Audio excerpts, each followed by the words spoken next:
Allez, salut tout le monde, je vous fais une petite démonstration aujourd'hui de GeForce Now, donc le service de jeu à la demande donc d'NVIDIA qui vient directement concurrencer Google Stadia. Je vous ai fait un petit article dessus, donc l'annonce a été faite hier. Le service devient gratuit, ouvert à tout le monde. Il y a une formule bien entendu qui est payante, qui est à 5,49€ par mois pendant les 12 premiers mois. On ne sait pas encore combien on va avoir après de tarifs. En tout cas, vous pouvez déjà le tester, vous inscrire, télécharger le client et essayer la version gratuite. Alors, c'est ce que je viens de faire. Donc là, je suis en version gratuite, j'ai installé le client. Qu'est-ce qu'il propose? Il propose d'aller prendre en fait les jeux de votre bibliothèque pour les installer. En fait, c'est ni plus ni moins qu'une virtualisation côté serveur. On a un Windows qui est installé pour nous côté serveur, pour notre compte, et ensuite c'est streamé. Alors, je vous préviens tout de suite, je suis sur une configuration nulle, mais vraiment nulle, pour pas dire le mot qui va bien. J'ai pas de carte graphique dans cette config, c'est une config qui est correcte au niveau processeur, mémoire et disque dur. Par contre, j'ai pas de carte graphique, c'est la carte graphique intégrée au processeur, un Intel HD 530, donc c'est vraiment du bas de gamme de chez bas de gamme. Ma connexion internet ici à Saint-Trimouel en pleine campagne, j'ai du 8-10 mégas en download, par contre en up je suis à peine à une centaine de kilooctets secondes, donc je ne m'attends pas à avoir des merveilles. Néanmoins, j'ai fait le test, ça fonctionne, on va aller voir tout de suite. Donc le client est installé, j'ai fait mes recherches de jeux, j'ai ajouté à ma bibliothèque NVIDIA Farming Simulator 19. Il me propose donc de le lancer, on va aller lancer, vous allez voir que je vais aller basculer sur mon interface Steam, mais à distance. Donc ça prend un peu de temps. Alors, cette interface-là, bon, là on n'est pas nombreux à être inscrits sur NVIDIA GeForce Now, donc c'est assez rapide. Mais j'ai déjà vu tout à l'heure s'afficher pendant 2 secondes la file d'attente. Donc j'avais un joueur devant moi, donc je ne pouvais pas lancer de session. Là, il n'y a personne dessus, on est mercredi en pleine journée, il n'y a personne encore qui a trop installé le service. Donc c'est dispo. Donc vous voyez que ça se connecte directement à mon compte Steam, je l'ai déjà paramétré avant. J'ai ma bibliothèque Steam, une partie parce que je suis sur un compte secondaire. J'ai une partie de la bibliothèque Steam dessus et je peux l'installer. Une fois que c'est installé, alors déjà l'installation c'est un claquement de doigts, bam, c'est bon, le jeu est installé sur le serveur à distance. Et regardez, avec ma pauvre petite connexion, j'arrive à avoir au moins, je pense que j'ai pas vu la résolution, je dois être en 1280 par 720 en stream. Et de l'autre côté, ça joue alors moi j'ai tout réglé en très élevé, en Full HD. Au meilleur des cas, de toute façon, vous pouvez rapatrier qu'un flux en Full HD. Alors, je vais vous montrer, donc là j'ai mis en très élevé. Bien sûr, cette config là ne peut pas faire tourner le jeu en très élevé. Alors, on va faire une nouvelle partie. Vous allez voir qu'en plus, même les temps de chargement sont... Alors j'ai pas installé, voilà, ils sont en train de se télécharger, j'aurais dû attendre un petit peu, les DLC se téléchargent à chaque fois, je sais pas pourquoi. Bon, il y a peut-être encore quelques petites incohérences au niveau de la gestion des comptes Steam et des DLC, puisque à chaque fois que je lance une partie sur FS19, il me réinstalle les DLC, alors que le jeu lui reste installé. Bon, c'est pas bien méchant. Alors ça charge, ça va charger normalement assez vite. En tout cas, beaucoup plus vite que si j'étais sur ma config ici. Voilà, c'est chargé. Et alors, à ma grande surprise, bon, le jeu, on a l'habitude de le voir, j'ai l'habitude de le voir en tout cas sur une config plus grosse, mais ma grande surprise, c'est la réactivité en fait des commandes.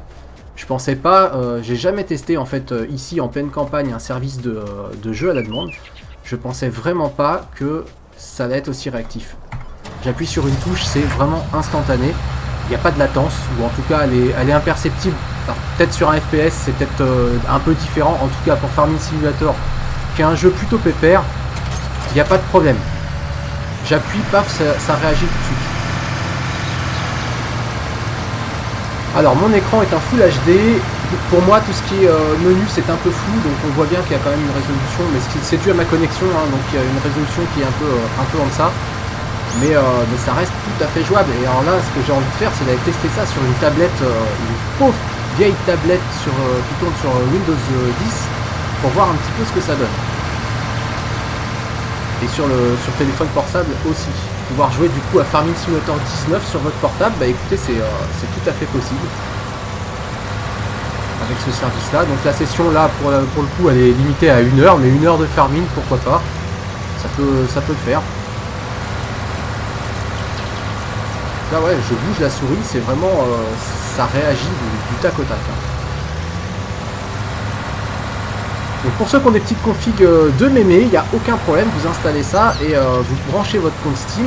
À la rigueur, 5,49 € par mois pour l'offre payante qui permet d'avoir du gros matos. C'est sur une année, même sur 2 voire 3 ans par rapport à l'achat d'une grosse carte graphique haut de gamme. Si vous avez une connexion internet digne de ce nom chez vous, l'offre est vraiment intéressante par rapport à ce que Google propose. Parce que là pour le coup vous avez vraiment tous les jeux de votre bibliothèque Steam de disponibles. Il n'y a aucune contrainte. Vous n'êtes pas obligé d'avoir un jeu qui attend d'être disponible pour la plateforme. Bon, je vais couper là, vous savez tous à quoi ressemble le FS19. Je vais voir si je peux quand même quitter et vous montrer. Donc vous montrer qu'on est vraiment sur une partie, voilà, on l'a ici, donc l'interface Steam qui est en réduite.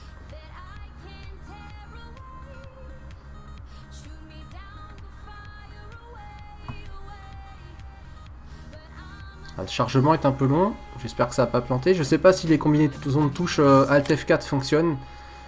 Bon, en tout cas, voilà, donc je le remets. Donc là, j'ai un compte Steam, donc ça m'a quitté du serveur, donc j'ai quitté le jeu. Donc il faut d'abord enregistrer les jeux. Par exemple, si je veux jouer à Mud Runner, voilà, ils sont quasiment tous là. Je vais faire plus pour la bibliothèque. Il vient ici, et donc a priori, si je fais jouer, alors on va voir, tiens, s'il y a de la liste d'attente, la file d'attente. Donc là, il est en train de rendre la connexion disponible. Souvent, moi, j'ai le petit message qui apparaît en pop-up qui me dit que ma connexion est insuffisante, mais bon, on a le choix quand même. Il nous laisse le choix de lancer quand même la partie. Et sincèrement, je suis très surpris parce que même quand on lance la partie avec une connexion, une vieille connexion ADSL de fond de campagne, et ben ça fonctionne quand même. Alors, que dit Mud Runner? Est-ce qu'il va se lancer? Alors, je sais pas si là, il est en train de faire l'installation. Je sais pas du tout comment ça se passe. Donc là, il se connecte à mon compte Steam. Donc, je vais avoir ma fenêtre de Steam. Ok. On arrive directement sur la fenêtre de Mud Runner. Je vais voir. Alors, normalement, je dois avoir un bout de ma bibliothèque. Mud Runner, voilà, il n'est pas installé. Donc, bon, on va le mettre. 1 giga. Donc, il me dit que j'ai quand même beaucoup d'espace. On va faire je suis d'accord. Et puis, on va voir. Préparation des fichiers. Toc. Alors je pense que côté serveur, voilà, vous voyez la barre de téléchargement. Donc là, il est en train d'installer sur ma session privée, donc ma session virtuelle. C'est relativement rapide quand même. Alors il y a des jeux, bon, autant Mud Runner, Farming, ça passe, mais là je vois un petit jeu qui est dans cette bibliothèque-là. Fishing Barents.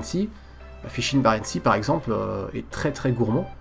Si vous voulez jouer en Full HD avec toutes les options à fond, ouais, là l'offre est vraiment intéressante. Et puis une petite session d'1 heure, c'est quand même déjà assez sympa. Quand vous avez été naviguer 1 heure, c'est sympa. Autant Mud Runner, 1 heure, c'est pas beaucoup. Bon, en gros, ça s'installe. Bon, je vais peut-être pas me mettre à jouer à Mud Runner maintenant, mais bon, en gros, l'installation est en train de se faire sur ce compte. Bien sûr, donc là, je suis sur une de mes bibliothèques. On peut jongler, voir. Donc moi, c'est ce que je fais, c'est que je partage en fait mes bibliothèques. Sur plusieurs comptes, du coup je peux aussi jumeler tous ces comptes Steam sur un seul dans mon interface virtualisée, ça fonctionne. Voilà, bon, je vais le couper. Alors je sais pas si je peux le fermer comme ça, donc si je ferme Steam, donc, ok, alors voilà, donc je retourne tout simplement sur l'interface. Donc là je suis sur mon Windows ici. Voilà, bah écoutez, c'est plutôt concluant. Franchement, l'offre est assez bluffante. Testez-le, faites-moi des retours à la rigueur dans les commentaires, voir si vous avez une bien meilleure connexion de moi. Si vous avez vraiment, si vous pouvez jouer en mode très élevé à Farming Simulator 19, moi ça m'intéresserait vraiment de le savoir. Bon, oui, il se lance, mais est-ce que le flux vidéo ne vient pas bouffer la qualité? Faites-moi vos retours, ça m'intéresse vraiment beaucoup. Allez, je vous dis à très bientôt sur simulagri.fr.